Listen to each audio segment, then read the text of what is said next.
Good students, आज हम हमारे डीएलएड फर्स्ट ईयर बच्चे और बचपन विषय के अंदर जानेंगे किशोरावस्था में संवेगात्मक विकास।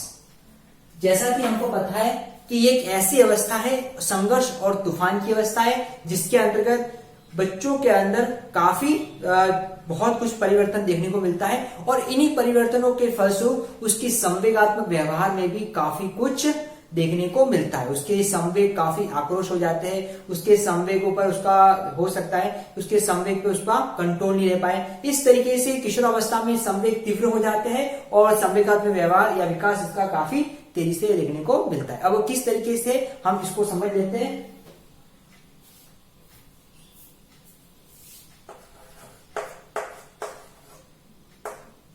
पॉल एवं ब्रूस, इन्होंने किशोरावस्था के संदर्भ में कहा है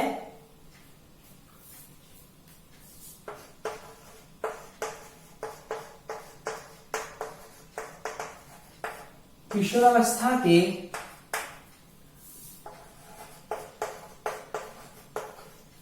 आगमन का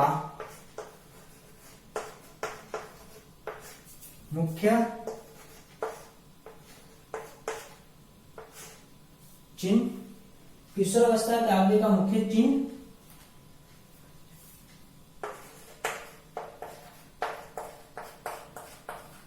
संवेगात्मक विकास में तीव्र परिवर्तन है।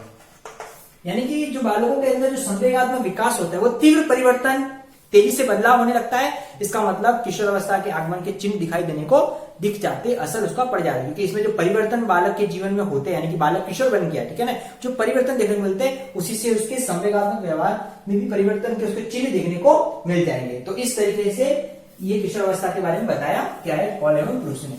अब इसमें किस तरीके से संवेगात्मक विकास होता है हम इसको स्पष्ट रूप से समझते हैं।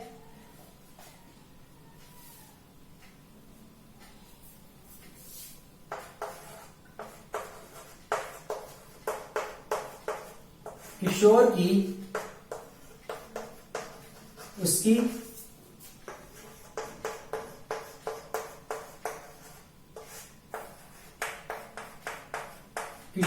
उसकी शारीरिक शक्ति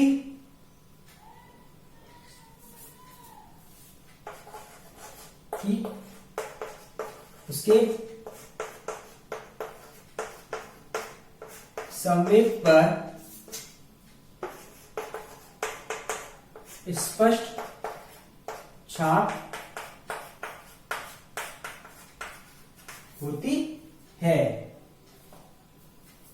किशोरों की उसके जो संवेग होते हैं, ठीक है ना, उसके संवेग की जो शारीरिक शक्ति होती है उसके संवेग पर स्पष्ट छाप, किशोर की उसकी जो शारीरिक शक्ति, ठीक है, बॉडी पावर होती है, शारीरिक शक्ति होती है, फिजिकल पावर, उसके संवेग पर स्पष्ट छाप होती है। तो इस तरीके से हम उसको इसके संदर्भ में देख सकते हैं। फिर सेकंड आ जाता है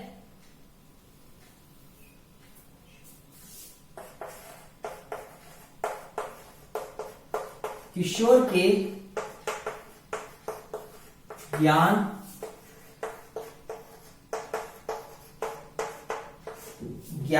रुचियों और इच्छाओं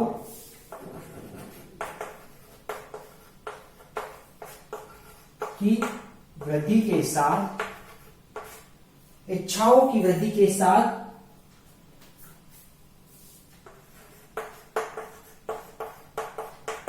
संवेगों को उत्पन्न करने वाली घटनाओं या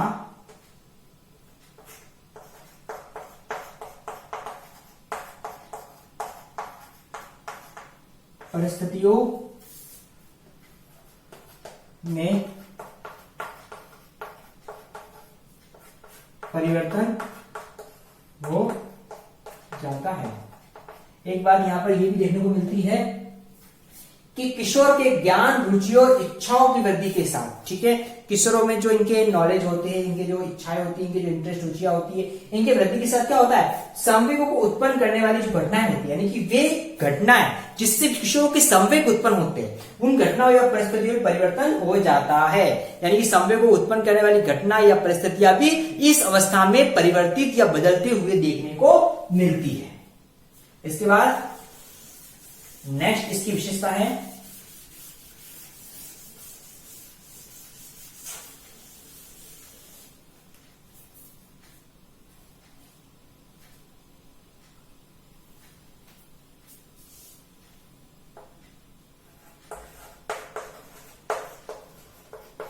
किशोर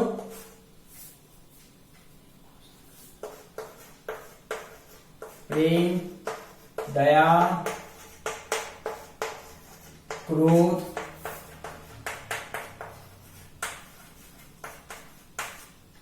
सहानुभूति,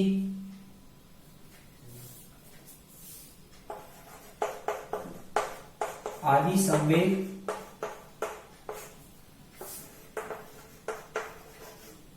स्थायी रूप से धारण कर लेते हैं।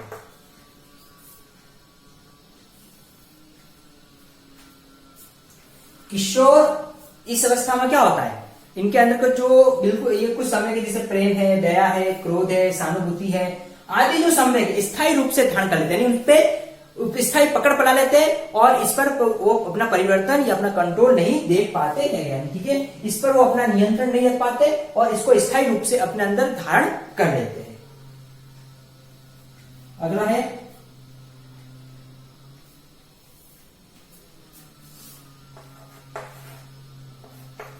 किशोर इस अवस्था में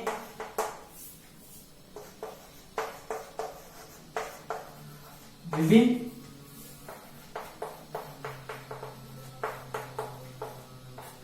परिस्थिति में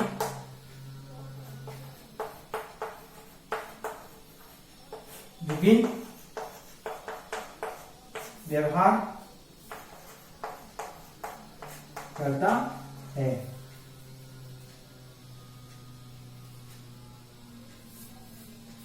इस किशोर अवस्था में एक चीज देखने को मिलती है कि इनके संवेग में थोड़ी सी एक विचित्रपन दिखने को मिलता है कि किशोर इस अवस्था में विभिन्न परिस्थितियों में विभिन्न प्रकार व्यवहार करता है, यानी कुछ परिस्थितियों में तो वो खुद को प्रसन्न भी कर देता है और कुछ परिस्थिति खुद को तनावग्रस्त भी कर लेता है, यानी एक पेचीदापन इस अवस्था में देखने को मिलता है। कब उसके साथ क्या हो रहा है ये थोड़ा सा पता बहुत मतलब क्रिटिकल हो जाता है कि इस अवस्था में विभिन्न परिस्थिति विभिन्न व्यवहार करता है, यानी कि विचित्रपन, पेचीदापन देखने को मिलता है।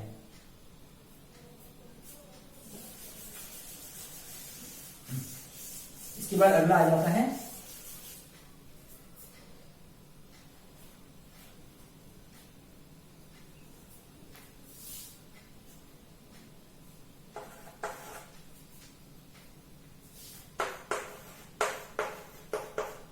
किशोर अनेक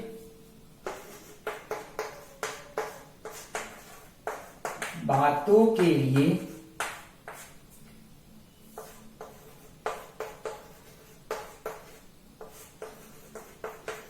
चिंतित रहता है। किशोर इस अवस्था में अनेक बातों के लिए चिंतित रहता है, उसको जीवन में हर बात के लिए टेंशन रहती है, पढ़ाई के लिए भी टेंशन, पैसे के लिए टेंशन, ये बात वो बात वगैरह वगैरह, इसलिए इसको तनाव और संघर्ष की अवस्था कहा जाता है। इसलिए कह सकते हैं कि इस अवस्था में किशोर अनेक बातों के लिए चिंतित रहता है।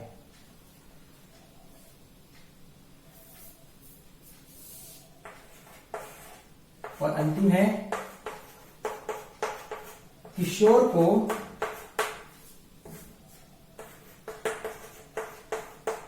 संवेगात्मक व्यवहार में कठिनाई आती है। जैसा कि पता है इस अवस्था में ना तो वो बालक होता है ना ही वो प्रौढ़ होता है। ठीक है, तो ना तो बाल्यावस्था में होता है ना प्रौढ़ावस्था होता है, इसलिए उसके जो भी संवेगात्मक व्यवहार है उस संवेगात्मक व्यवहार में उसको काफी कठिनाई है, उसको तालमेल बिठाने में, सामंजस्य करने में काफी दिक्कतों का सामना करना पड़ता है। इस तरीके से आज हमने क्लास में किशोर अवस्था में जो संवेगात्मक विकास होता है इसके बारे में हमने जाना और समझा। अब इससे रिगार्डिंग आज का आपका असाइनमेंट है,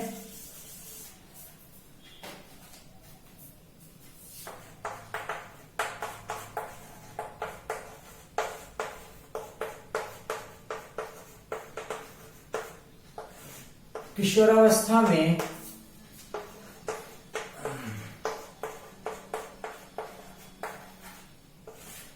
संवेगात्मक विकास को स्पष्ट कीजिए। तो किशोरावस्था में संवेगात्मक विकास किस तरीके से होता है आज हमने जाना, इसी के बारे में आपको अपना असाइनमेंट करना है। स्टूडेंट्स, इस कोविड समय में हमको सावधानी सतर्क रखनी है। अब इसके बचाव समय जो भी उपाय है उसका हमको सख्ती से पालन करना है, उसको अपनाना है ताकि इस बीमारी से बचे हुए रहेंगे। Thank you.